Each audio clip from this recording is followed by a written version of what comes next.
നിങ്ങൾക്ക് ഏറ്റവും ഡിഫിക്കൽട്ട് ആയിട്ടുള്ള ബാങ്ക് റീകൺസിലിയേഷൻ സ്റ്റേറ്റ്മെന്റ് അറിയില്ലേ? അത് വളരെ സിമ്പിൾ ആയിട്ട് ചെയ്യുക എന്നുള്ള കൺസെപ്റ്റ് ഞാൻ പറഞ്ഞുതരാം. നിങ്ങൾക്ക് മനു എന്ന് പറയുന്ന ഒരാളുടെ ക്യാഷ് ബുക്കിൽ ഡെബിറ്റ് ബാലൻസ് ആയിട്ട് 18,000 രൂപയുണ്ട്.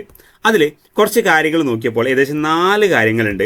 ആ ഒരു വിഷയങ്ങൾ 4 റീസൺസ് കാരണം എന്താ ക്യാഷ് ബുക്കിലെ ബാലൻസും പാസ്ബുക്കിലെ ബാലൻസും തമ്മിൽ ഡിഫറൻസ് ഉണ്ട്. അങ്ങനെയാണെങ്കിൽ നമ്മൾ എന്ത് ചെയ്യും അല്ലേ? വളരെ സിമ്പിളാണ്. ഞാൻ അഥവാ ഫസ്റ്റ് ഞാൻ കൺസെപ്ച്വലി അല്ല, കാണാതെ പഠിക്കുന്ന കുട്ടികളല്ലോ സാർ എനിക്കിതിൻ്റെ കൺസെപ്റ്റ് എത്രയായിട്ട് മനസ്സിലാവുന്നില്ല, അത്തരം കുട്ടികൾക്കുള്ള കാര്യമാണ് പറയുന്നത്. അതൊരു 2 മിനിറ്റ് കൊണ്ട് തീരും. അത് കഴിഞ്ഞ് ഇതിൻ്റെ ആക്ച്വൽ കൺസെപ്റ്റ് എന്താണെന്ന് ചെയ്യാം ഞാൻ പറഞ്ഞുതരാം. നമ്മുടെ ക്യാഷ് ബുക്ക് അല്ലെങ്കിൽ പാസ്ബുക്കും ക്യാഷ് ബുക്കിൻ്റെയും ഡിഫറൻസിന് 7 റീസൺസ് ഉണ്ട്. ആ 7 റീസൺ ഒന്നെന്താ? ഒന്ന് ചെക്ക് ഇഷ്യൂഡ് നോട്ട് പ്രസൻറ്റഡാ, അറിയില്ലേ? രണ്ടാമത്തത് ഇൻട്രസ്റ്റ് ആൻഡ് ഡിവിഡൻഡ് ക്രെഡിറ്റഡ് അല്ലെങ്കിൽ കളക്റ്റഡ് ആണ്. മൂന്നാമത്തത് ഡയറക്റ്റ് ഡെപ്പോസിറ്റ് ബൈ കസ്റ്റമർ, നമ്മുടെ അക്കൗണ്ടിലേക്ക് എന്ത് ചെയ്തു? ആരോ പൈസ അയച്ചു. ഈ 3 കേസ് കാരണം നമ്മുടെ ക്യാഷ് ബുക്ക് എന്ത് ചെയ്യും? ക്യാഷ് ബുക്കിൻ്റെ ബാലൻസ് കൂടും. ഇങ്ങനെ വന്നാൽ ക്യാഷ് ബുക്കിൻ്റെ ബാലൻസ് കുറയും. ഈ ഒരു കേസിൽ നമ്മൾ എന്ത് ചെയ്യണം? നമ്മൾ ക്യാഷ് ബുക്ക് ആഡ് ചെയ്യണം. ഈ 3 കേസ് എന്താ? ഒന്ന് cheque issued but not presented, 2 interest and dividend, നമുക്ക് ഇൻട്രസ്റ്റോ ഡിവിഡൻഡോ നമ്മുടെ അക്കൗണ്ടിലേക്ക് വന്നു, നമ്മുടെ ബാങ്ക് അക്കൗണ്ടിലേക്ക് നമ്മൾ ഏതോ കസ്റ്റമർ പൈസ അയച്ചു. ഈ 3 കേസ് നമ്മൾ എന്ത് ചെയ്യണം? ആഡ് ചെയ്തിരിക്കണം. ഇനി 4 കേസ് ഉണ്ട്. എന്തൊക്കെയാണ്? Interest and charge, bank charge പിടിക്കുമല്ലേ, അത് നീ ബാങ്ക് ഡെബിറ്റ് ചെയ്യും. മൂന്നാമത്തത് ഡയറക്റ്റ് പേയ്മെൻറ്റ്, നമുക്ക് വേണ്ടി ബാങ്ക് എന്തെങ്കിലും പേയ്മെൻറ്റ് നടത്തും ബൈ ബാങ്ക്, നമ്മളെ റെൻറ്റോ ഇലക്ട്രിസിറ്റി ബില്ലോ ബാങ്ക് അടക്കും, ഇത് മൈനസ് ചെയ്യണം. മൂന്നാമത്തത് ചെക്ക് ബിൽ ഡിസ്കൗണ്ടഡ് ഡിസോണർ എന്ന് കേട്ടാൽ ഉറപ്പാണത് ഇങ്ങനെ ചെയ്തിരിക്കണം. 4ാമത്തെ കേസ് എന്ന് പറയുന്നത് നമ്മൾ ചെക്ക് ഡെപ്പോസിറ്റ്, നമ്മുടെ ഒരു ചെക്ക് ബാങ്കിൽ ഡെപ്പോസിറ്റ് ചെയ്തു, പക്ഷേ അത് ബാങ്ക് അത് ക്രെഡിറ്റ് ചെയ്തിട്ടില്ല, അത് ക്രെഡിറ്റ് ചെയ്യാൻ ടൈം എടുക്കും, അതുകൊണ്ടാണ്. അപ്പോൾ ഈ 4 കേസ് നമ്മൾ എന്ത് ചെയ്യണം? മൈനസ് ചെയ്തിരിക്കണം. ഈ 4 കേസിലും ക്യാഷ് ബുക്കിൻ്റെ ബാലൻസ് കൂടുതലായിരിക്കും. ക്ലിയർ ആണോ? ഇതാണ് സിമ്പിൾ. അഥവാ കൺസെപ്റ്റ് വെച്ച് പഠിക്കാത്ത കുട്ടികൾക്ക് ഇത് കാണാതെ പഠിച്ചാൽ മതി. ഇതാണ് നിങ്ങൾ ചെയ്യേണ്ടത്. ഇനി എന്തുകൊണ്ട്, അഥവാ ഇതെങ്ങനെ ചെയ്യാന്ന് വെച്ചാൽ, നിങ്ങളുടെ ക്യാഷ് ബുക്കിൻ്റെ ഫേവറബിൾ ബാലൻസ് കണ്ടോ? ഈ ക്വസ്റ്റ്യൻ കണ്ടോ? Cash book shows a debit balance means എന്താ? Favourable balance. ഈ ഒരു കേസിലാണ് ഈ ഒരു ക്വസ്റ്റ്യൻ ചെയ്യേണ്ടത്. ഈ ഒരു ക്വസ്റ്റ്യനാണ് ഈ ഒരു മോഡൽ ചെയ്യേണ്ടത്. ഇനി ക്യാഷ് ബുക്കിന് അൺഫേവറബിൾ ബാലൻസോ ഓവർ ഡ്രാഫ്റ്റോ മൈനസ് ബാലൻസോ ക്രെഡിറ്റ് ബാലൻസോ ആണെങ്കിൽ എന്ത് ചെയ്യും? ഈ പ്ലസ് ഉള്ളതൊക്കെ മൈനസ് ചെയ്യുക, മൈനസ് ഉള്ളതൊക്കെ എന്ത് ചെയ്യുക? പ്ലസ് ചെയ്താൽ മതി. നേരെ ഓപ്പോസിറ്റാണ്. അതേപോലെ 3ാമത്തെ ഒരു കേസ് ഉണ്ട്, പാസ്ബുക്കിൻ്റെ ഫേവറബിൾ ബാലൻസ്. അപ്പോഴും ഇതിൻ്റെ ഓപ്പോസിറ്റ്, പ്ലസ് ഉള്ളതൊക്കെ മൈനസ് ചെയ്യുക, മൈനസ് ഉള്ളതൊക്കെ പ്ലസ്. അപ്പം 2ാമത്തെയും 3ാമത്തെയും മെത്തേഡ് സെയിമാണ്. 1ാമത്തെ മെത്തേഡിൻ്റെ ഓപ്പോസിറ്റാണ് 2, 3. ക്ലിയർ അല്ലേ? എന്താ ഫസ്റ്റ് മെത്തേഡ്? എന്താ? ക്യാഷ് ബുക്കിൻ്റെ ഫേവറബിൾ ഡെബിറ്റ് ബാലൻസ്. 2 എന്താ? ക്യാഷ് ബുക്കിൻ്റെ unfavourable minus balance credit balance. അതേപോലെ പാസ്ബുക്കിൻ്റെ ഫേവറബിൾ ബാലൻസ്, അത് 2 സെയിമാണ്, 2, 3 ആണ്, അത് 2 എന്താ? സെയിമാണ്. 4ാമത്തെ കേസ് എന്താ? പാസ്ബുക്കിൻ്റെ ഓവർ ഡ്രാഫ്റ്റ്. ആ സമയത്ത് പ്ലസ് ഉള്ളത് പ്ലസ് തന്നെ മതി. ഈ സെയിം മോഡൽ 1ാമത്തെയും 4ാമത്തെയും മോഡൽ എന്താണ്? സെയിമാണ് കേട്ടോ.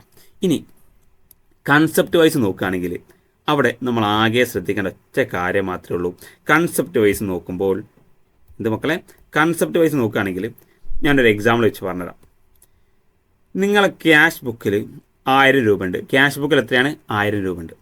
നിങ്ങളുടെ ബാങ്കിലേക്ക് ഒരു 100 രൂപ ഇൻട്രസ്റ്റ് നിങ്ങൾ ഇൻവെസ്റ്റ്മെൻറ്റ് ചെയ്തിട്ടുണ്ടായിരുന്നു, അതിലേക്കുള്ള ഇൻട്രസ്റ്റ് വന്നു. പക്ഷേ നിങ്ങൾ ഈ ഇൻട്രസ്റ്റ് റെക്കോർഡ് ചെയ്തിട്ടില്ല. ഈ ഇൻട്രസ്റ്റോ ഡിവിഡൻറ്റോ നമ്മുടെ അക്കൗണ്ടിലേക്ക് വരും കേട്ടോ. നമുക്കറിയില്ലല്ലോ. നമ്മളെന്താ റെക്കോർഡ് ചെയ്യുക? നമ്മൾ ക്യാഷ് ബുക്കാണ് റെക്കോർഡ് ചെയ്യുക, പാസ്ബുക്കാണ് റെക്കോർഡ് ചെയ്യുക, ബാങ്കാണ് റെക്കോർഡ് ചെയ്യുക. അപ്പോൾ ബാങ്കിന് എന്തായാലും അറിയില്ലേ നമ്മുടെ അക്കൗണ്ടിലേക്ക് പൈസ വന്നാൽ ബാങ്ക് അറിയും, ബാങ്ക് അത് പാസ്ബുക്കിൽ റെക്കോർഡ് ചെയ്യും. നമ്മളത് അറിയാത്തതുകൊണ്ട് നമ്മൾ ആ ഇൻട്രസ്റ്റ് റെക്കോർഡ് ചെയ്തിട്ടില്ല. അങ്ങനെയാണെങ്കിൽ ശരിക്കും ഈ ഇൻട്രസ്റ്റ് ബാങ്ക് റെക്കോർഡ് ചെയ്തിട്ടില്ലായിരുന്നെങ്കിൽ ബാങ്കിലെ അക്കൗണ്ടിലെ ബാലൻസ് എത്ര? 1000 ആവില്ലേ? 2 അക്കൗണ്ടിൽ 1000 ഉണ്ടാവുക. ബാങ്ക് എന്ത് ചെയ്യും? ഈ ഇൻട്രസ്റ്റും കൂടി റെക്കോർഡ് ചെയ്യുമ്പോൾ ശരിക്കും എത്ര ഉണ്ടാവും? 1100 അല്ലേ? നമ്മുടെ അക്കൗണ്ട് എത്രയാണ്? 1000 ഉള്ളൂ. നമ്മുടെ അക്കൗണ്ട് 1000 അല്ലേ? ഓക്കെ. അപ്പോൾ ഈ കേസിൽ നമ്മുടെ ക്യാഷ് ബുക്കിൻ്റെ ബാലൻസ് കുറവല്ലേ? കുറവാണ്. ഈ ക്യാഷ് ബുക്കിൻ്റെ ബാലൻസ് നമ്മൾ എങ്ങോട്ടേക്ക് എത്തിക്കണം? പാസ്ബുക്കിൻ്റെ നമ്മൾ എന്ത് വെച്ചാൽ സ്റ്റാർട്ട് ചെയ്യുന്നത്? ക്യാഷ് ബുക്ക് വെച്ചിട്ടല്ലേ? അപ്പോൾ നമുക്ക് ക്യാഷ് ബുക്കിൻ്റെ ബാലൻസ് പാസ്ബുക്കിലേക്ക്, അത് പാസ്ബുക്ക് കൂടിയാലും കുറഞ്ഞാലും പാസ്ബുക്കിലേക്ക് എത്തിക്കുക ചെയ്യാം. പാസ്ബുക്കിൽ കൂടുതലല്ലേ, ക്യാഷ് ബുക്കിൽ കുറവല്ലേ? അപ്പോൾ നമ്മൾ എന്ത് ചെയ്തിരിക്കണം? ക്യാഷ് ബുക്ക് ആഡ് ചെയ്യുക. ക്യാഷ് ബുക്കിൻ്റെ ബാലൻസ് കുറവോ പാസ്ബുക്കിൻ്റെ ബാലൻസ് കൂടുതലോ ആണെങ്കിൽ നമ്മൾ എന്ത് ചെയ്യണം? ക്യാഷ് ബുക്ക് ആഡ് ചെയ്താൽ മതി. അപ്പോൾ ക്യാഷ് ബുക്കിൻ്റെ ബാലൻസ് കൂടുതലോ പാസ്ബുക്കിൻ്റെ ബാലൻസ് കുറവാണെങ്കിൽ നമ്മൾ എന്ത് ചെയ്യണം? ക്യാഷ് ബുക്ക് ലെസ് ചെയ്യണം. ഈ കേസിൽ നമ്മൾ എന്ത് ചെയ്തു? ആഡ് ചെയ്തു. ഇനി ഇതേപോലെ ഇൻട്രസ്റ്റിന് പകരം എന്ത് ചെയ്താൽ വരും?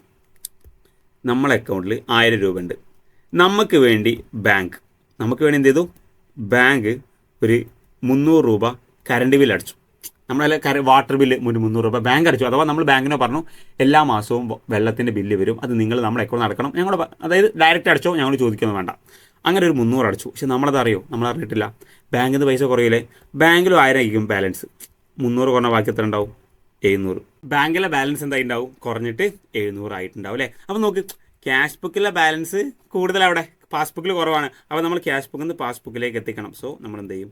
300 കുറച്ചാൽ മതി. സോ ഇവിടെ കണ്ടോ, ആഡ് ചെയ്യുന്നു, ലെസ് ചെയ്യുന്നു. ഫസ്റ്റ് കേസ് ആഡ്, ഈ കേസ് ലെസ്. ആ ഒരു രീതി, അതാണ് actual concept. In case cash ബുക്കിൻ്റെ ബാലൻസ് കൂടുതലോ പാസ്ബുക്കിൻ്റെ ബാലൻസ് കുറവാണെങ്കിൽ നമ്മൾ എന്ത് ചെയ്യും? ലെസ് ചെയ്യും. ക്യാഷ് ബുക്കിൽ ബാലൻസ് കുറവോ പാസ്ബുക്ക് കൂടുതലാണെങ്കിൽ നമ്മൾ എന്ത് ചെയ്തിരിക്കും? ആഡ് ചെയ്തിരിക്കും. സോ നമുക്ക് എന്ത് ചെയ്യാം? ഈ ഒരു ക്വസ്റ്റ്യൻ ചെയ്ത് നോക്കാം. Cheque issued but not presented. ഉറപ്പാ cheque issued but not presented എന്ത് ചെയ്തിരിക്കണം? നമ്മൾ ആഡ് ചെയ്യുക. കാരണം ചെക്ക് ഇഷ്യൂ ചെയ്യുമ്പോൾ നമ്മൾ എന്ത് ചെയ്യും? ക്യാഷ് ബുക്കിൽ കാണിക്കും. ചെക്ക് ഇഷ്യൂ ചെയ്താൽ പറഞ്ഞാൽ ഞാൻ ഒരാൾക്ക് പൈസ കൊടുത്തു. എങ്ങനെ? ചെക്കിലൂടെ. അപ്പം ചെക്കിലൂടെ നമ്മൾ ഇഷ്യൂ ചെയ്യുമ്പോൾ നമ്മൾ എന്താ റെക്കോർഡ് ചെയ്യുക? ബാങ്കിൽ നിന്ന് 2000 രൂപ, ഇപ്പം എത്ര? 4000, 4000 രൂപ എന്ത് ചെയ്തു? ചെക്ക് കൊടുത്തു. അപ്പോൾ ബാങ്കിൽ നിന്ന് 4000 പേയ്മെൻറ്റ്. അപ്പോൾ ബാങ്കിലെ ബാലൻസ് കുറയും. എന്ത്? ക്യാഷ് ബുക്കിലെ ബാങ്കിൻ്റെ ബാലൻസ് കുറയും. ഈ ചെക്ക് ഇവിടെ എത്തിയില്ല, ബാങ്കിൽ എത്തിയാലല്ലേ എൻ്റെ ബാങ്കിൽ നിന്ന് കുറയുള്ളൂ. ഞാനൊരാൾക്ക് ചെക്ക് കൊടുത്തു, അയാളെ ചെക്ക് ഇവിടെ എത്തിക്കണം, അയാൾ ബാങ്കിൽ കൊണ്ടുപോയി സബ്മിറ്റ് ചെയ്താലേ എൻ്റെ അക്കൗണ്ടിൽ നിന്ന് പൈസ അയാൾ അക്കൗണ്ടിലേക്ക് എത്തുള്ളൂ അല്ലേ. പക്ഷേ അയാൾ സബ്മിറ്റ് ചെയ്തിട്ടില്ല. അപ്പോൾ എൻ്റെ ക്യാഷ് ബുക്കിൽ ഇത് കുറഞ്ഞിട്ടുണ്ട്, ബാങ്കിൽ പാസ്ബുക്കിൽ നിന്ന് കുറഞ്ഞോ? ഇല്ല.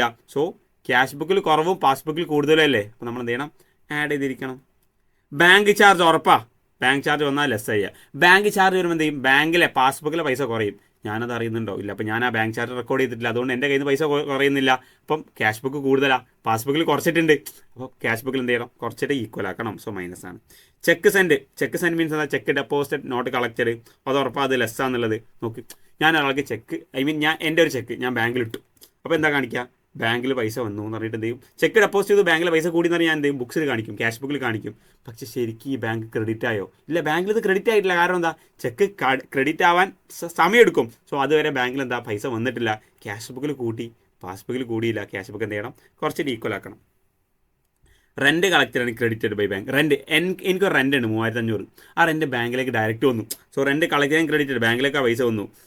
ബാങ്കിലെ പൈസ കൂടിയില്ലേ? പാസ്ബുക്കിൽ കൂടി. ഞാനത് അറിഞ്ഞോ? ഇല്ല. അപ്പോൾ എനിക്ക് ആ റെൻറ്റ് എൻ്റെ അക്കൗണ്ടിൽ വേണ്ടേ?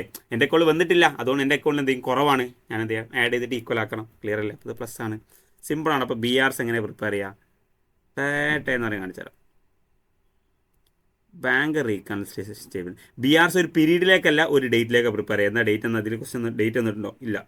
So BRs bank reconciliation statement of XYZ and company as on date. ആളെ പേര് ഇവിടെ അല്ലല്ലോ, അതുകൊണ്ട് നമുക്ക് എന്ത് ചെയ്യാം? XYZ അല്ലല്ലോ, മനു ആൻഡ് കമ്പനി അല്ലേ, ഓഫ് മനു അസോൺ. ഇവിടെ എന്ത് ചെയ്യണം? Particulars amount. സോ അതെന്താ വെച്ചാൽ 2 എമൗണ്ട് കോളം വേണം, ഒന്ന് ആഡ് ചെയ്യാനും ഒന്ന് ലെസ് ചെയ്യാനും. ഇന്നതാണ് ആഡ്, ഇന്നതാണ് ലെസ് ഒന്നുമില്ല. നമുക്ക് എന്ത് ചെയ്യാം? എവിടെ നമുക്ക് റെക്കോർഡ് ചെയ്യാം. ഫസ്റ്റ് നമ്മൾ എന്ത് ചെയ്യണം? Debit balance as per passbook. ഇവിടെ പാസ്ബുക്കിലെ ബാലൻസ് എത്രയാണ്? 18000. അത് നമ്മൾ ആദ്യം എഴുതണം. ഇവിടെ 18000 ഡെബിറ്റ് ബാലൻസ്. ഇനി നമ്മൾ എന്ത് ചെയ്യണം? ആഡ്. എന്തൊക്കെ ആഡ് ചെയ്യാണ്ട് നോക്ക്.